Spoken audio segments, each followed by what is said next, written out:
Aujourd'hui, je voudrais vous parler d'un sujet un peu triste, mais qui est en train de prendre de l'ampleur en France. Il s'agit des PSE. Euh, j'ai été interrogé hier par une journaliste de France Culture sur ce sujet, et ces questions sont assez révélatrices de ce que pense la majeure partie de la population. En gros, les PSE sont faits par les actionnaires pour gagner plus d'argent et faire monter la valeur des entreprises. Alors, ça ne fait que 35 ans que je fais ce métier et j'ai vu beaucoup de PSE passer entre mes mains et beaucoup d'entreprises venir me voir pour en mettre en place. Je peux vous dire une chose, mettre en place un PSE, c'est toujours une souffrance pour l'entreprise.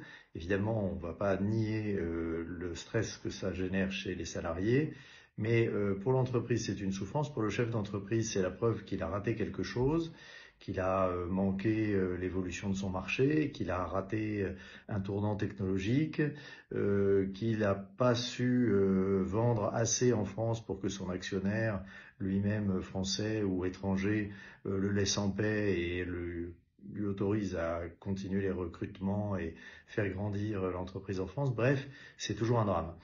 Comment on fait un PSE? On ne va pas rentrer dans la technique ici, mais il y a plusieurs choses à savoir. La première, c'est que vous devez toujours être accompagné d'un avocat et pas d'un consultant spécialiste en PSE qui va vous aider à faire un tas de choses. Ces gens-là sont très bien pour les aspects accessoires, mais lorsqu'ils s'amusent à vous conseiller sur le motif économique du PSE et sa mise en place, ils sont juste en train d'exercer de manière illégale le métier d'avocat.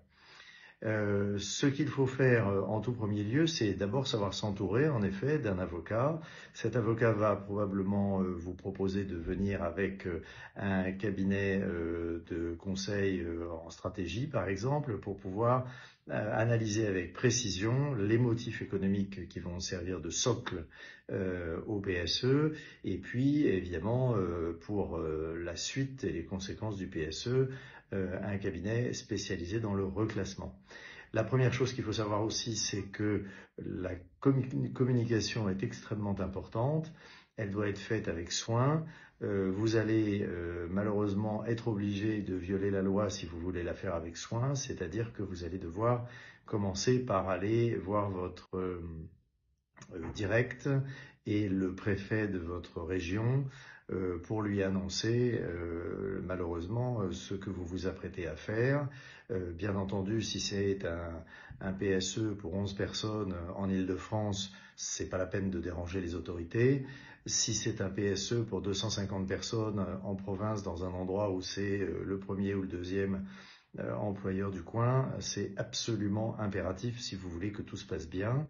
Et croyez-moi d'expérience, ces autorités ont parfaitement l'habitude de ce qui est une violation effectivement de la loi, puisque normalement vous devriez informer en premier votre CSE que vous allez lancer un plan de sauvegarde de l'emploi.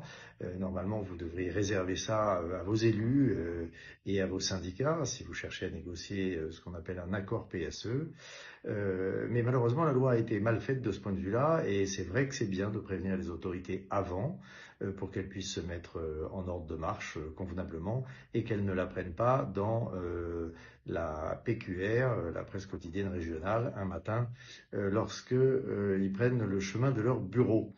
Voilà pour des conseils pratiques sur le PSE, peut-être la suite au prochain épisode. Au revoir.